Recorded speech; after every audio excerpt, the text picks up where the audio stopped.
Caperucita Roja, yo te amo. Mi colección en Puente Alto. Caperucita Roja aparece por primera vez en el año 1697, en un libro titulado Historias o cuentos de antaño con moralejas.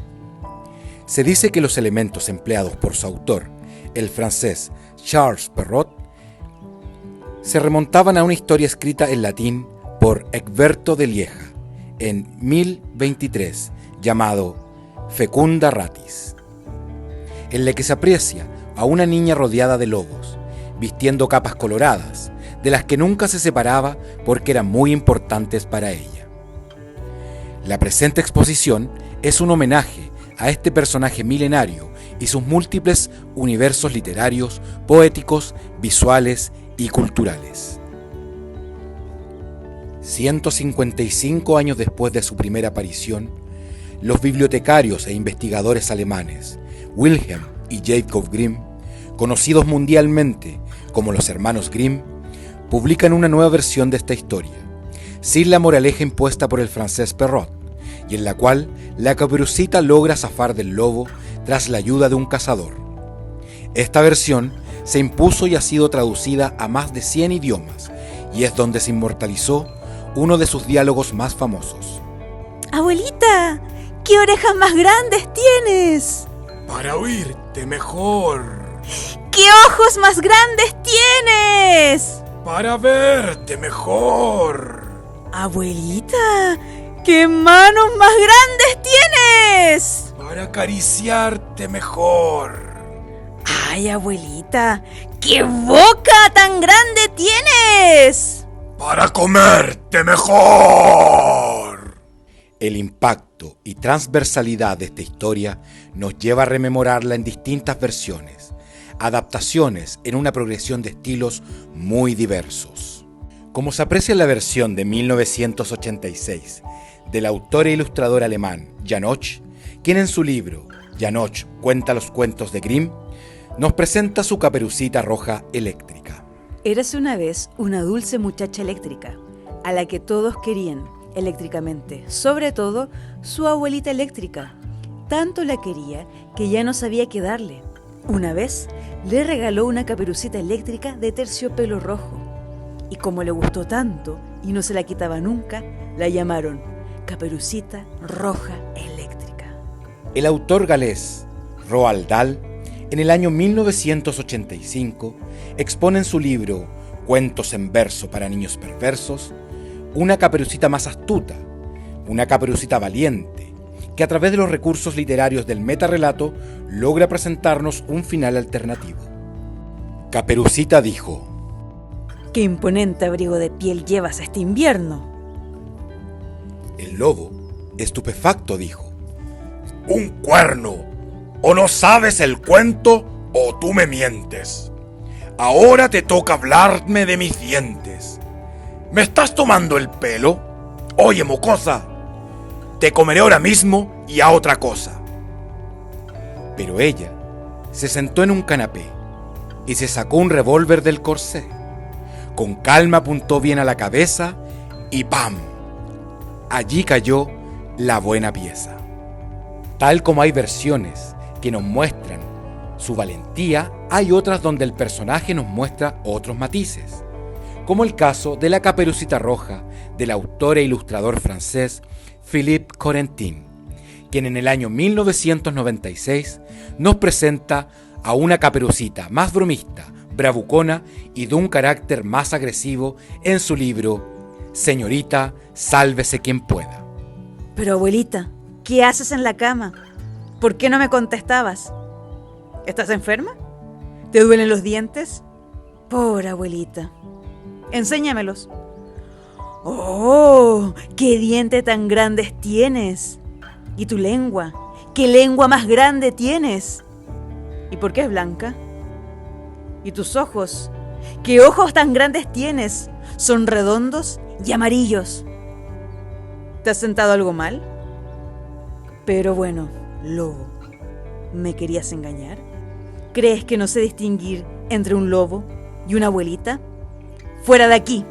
¡Venga, márchate! ¡Y rápido!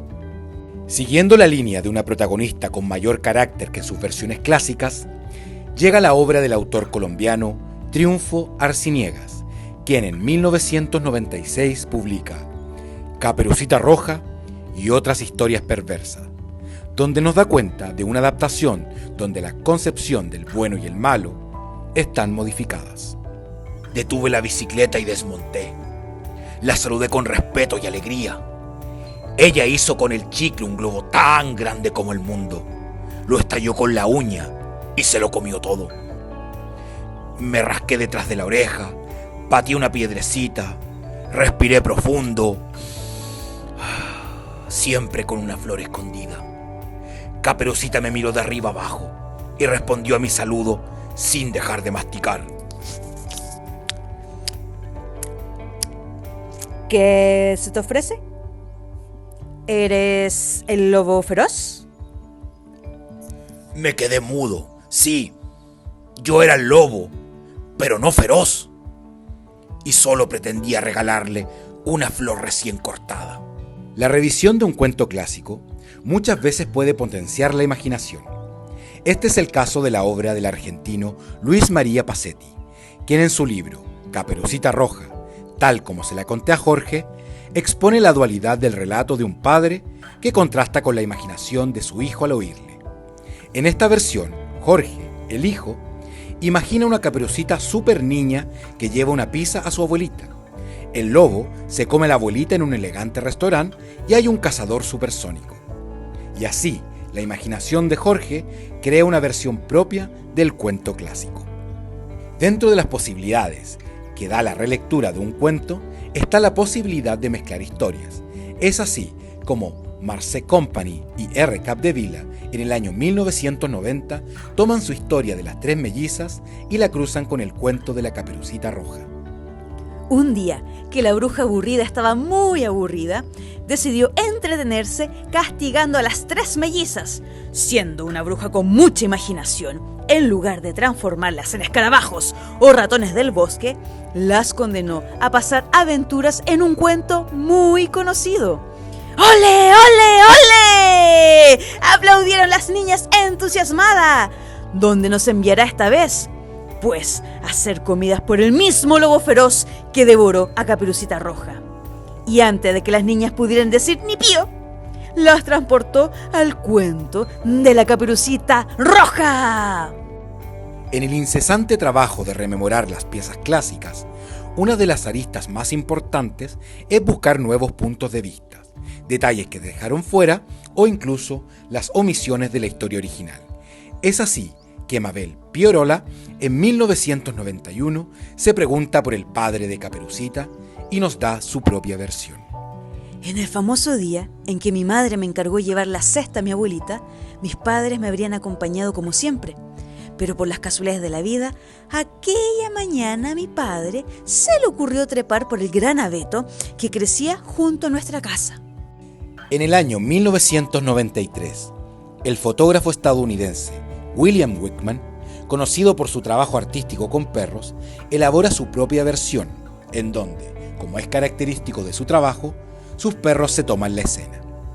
Podemos ver a los caninos caracterizados como los icónicos personajes del cuento. Es así como cobra una nueva vitalidad, principalmente desde un punto de vista visual, que es lo que busca trabajar el afamado fotógrafo. En la década de los 60, y en el marco de la proliferación de diversas vanguardias artísticas, es donde la artista suiza Barbara Bater, en su propuesta de libro de artista, obras artísticas que ocupan el formato del libro para crear piezas con un valor artístico por sí misma, decide revivir cuentos clásicos de manera más conceptual. Y cómo no trabajar con la figura icónica de Caperucita Roja. En esta versión, los personajes del cuento son círculos de distintos colores: la madre amarillo, el lobo negro, la abuela azul y, por supuesto, la Caperucita de color rojo. Lo interesante de esta obra es que los deseos del lobo se van representando con el crecimiento de su círculo cada vez que quiere devorar a la abuelita o a Caperucita, una versión conceptual del cuento clásico. Las lecturas que se le pueden hacer a este cuento no solo consisten en rediseñar a sus personajes o cambiar pequeños detalles de la historia.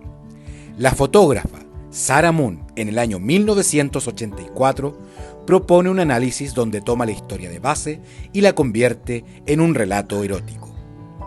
Un lobo en un Cadillac, una Caperucita Roja que hace striptease, utilizando claves del film noir, el cine expresionista alemán y el pictorialismo fotográfico, nos evoca un ambiente urbano de la década de los 40. El periodista Eduardo Feynman leyó un texto sátiro sobre el clásico cuento, donde la justicia absuelve al lobo feroz y condena a la niña, en esta versión judicial de Caperucita Roja. Por todo lo dicho, se revoca el fallo acuo, absorbiendo al señor Lobo, y se dispone, además, a percibir a la familia de Caperucita, imponiendo a la abuela a presentarse en el hospital, a designar para la observación gerontológica, a la madre a percibirla para que cumpla correctamente con sus deberes de madre, y a Caperucita a trabajo comunitario en el zoológico local, para conocer acabadamente la naturaleza del instinto animal. Publíquese, archívese y tenga por firme el presente fallo. Es imposible que la obra tome la relevancia y transversalidad a lo largo de los años si no es por uno de los personajes más emblemáticos de la historia, el lobo. En el año 2003, Patricia Suárez nos presenta su versión de la historia con la novela Habla el lobo, donde este nos cuenta su versión. Yo traté por todos los medios de limpiar mi imagen, pero cada vez que alguien ve que estoy cerca de su casa, me saca escopetazo. No me han dado derecho a réplica. No. Es por eso que intento explicarme a través de este escrito. Siguiendo la línea que nos cuenta el punto de vista del lobo, es que en el año 2005, Toby Farward publica el libro La historia del lobo. En este cuento, resulta que el lobo le ayudaba a la abuelita, aseaba su casa, cosía sus fotones y hacía los mandados, pero por el malentendido casi pierde su cola. Ahora busca trabajo. Usted que está viendo y escuchando esto, ¿estaría interesado en contratarlo? La representación del lobo siempre ha tenido diversas variantes, pero quizás de las más interesantes es cuando se ha creído más listo de lo que es, como sucede en el libro de Catherine Storr, Más historias de Polly y el lobo. El autor no sabe que yo era el campeón de mi clase cuando jugamos al escondite del cerdo. Yo siempre lo encontraba. Con que soy un bobo, pues se va a enterar. Voy a escribir un libro con muchas historias para que la gente se dé cuenta de lo listo que soy yo. Dentro de las versiones en la que el lobo toma un protagonismo, está la versión donde el lobo ya no es un peligro. El autor, Álvaro del Amo, nos presenta un lobo viejo que solo despierta pena en su libro Caperucita cuenta Caperucita. La lengua le cuelga como un fuelle sin aire. Está despeinado y tirita un poco. ¡Caperucita! ¡Qué alegría! La saluda el lobo, agitando un sombrero que le robó a un espantapájaro. ¿Qué día es hoy? ¿Jueves? Claro, lobo. Si ya sabes a dónde voy. Caperucita lo observa y piensa: ¡qué pena me da!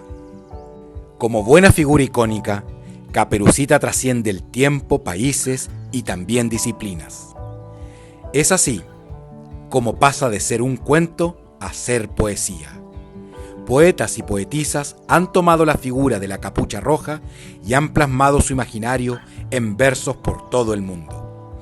Tanto es así que la Nobel poetisa chilena Gabriela Mistral escribió un poema titulado Caperucita Roja. Ha arrollado la bestia bajo sus pelos ásperos, su cuerpecito trémulo, suave como vellón, y ha comido las carnes, y ha molido los huesos, y ha exprimido como una cereza el corazón. Las referencias en cultura popular le dan a Caperucita Roja la potestad de ser citada en diversas historias. La gama de relatos breves dedicados a algún pasaje o a algún personaje de este cuento, a lo largo y ancho del mundo, son innumerables. La madre difundió la mentira. Un lobo ataviado con su camisón de la abuela atacó a Caperucita Roja. Así, nadie supo que la abuela era licántropa. Y como Caperucita se hizo poesía, cuento corto, un día Caperucita se hace canción. Hola mi amor, yo soy el lobo. Quiero tenerte cerca para oírte mejor. Hola mi amor, soy yo tu lobo. Quiero tenerte cerca para verte mejor. Hola mi amor, yo soy el lobo. Quiero tenerte cerca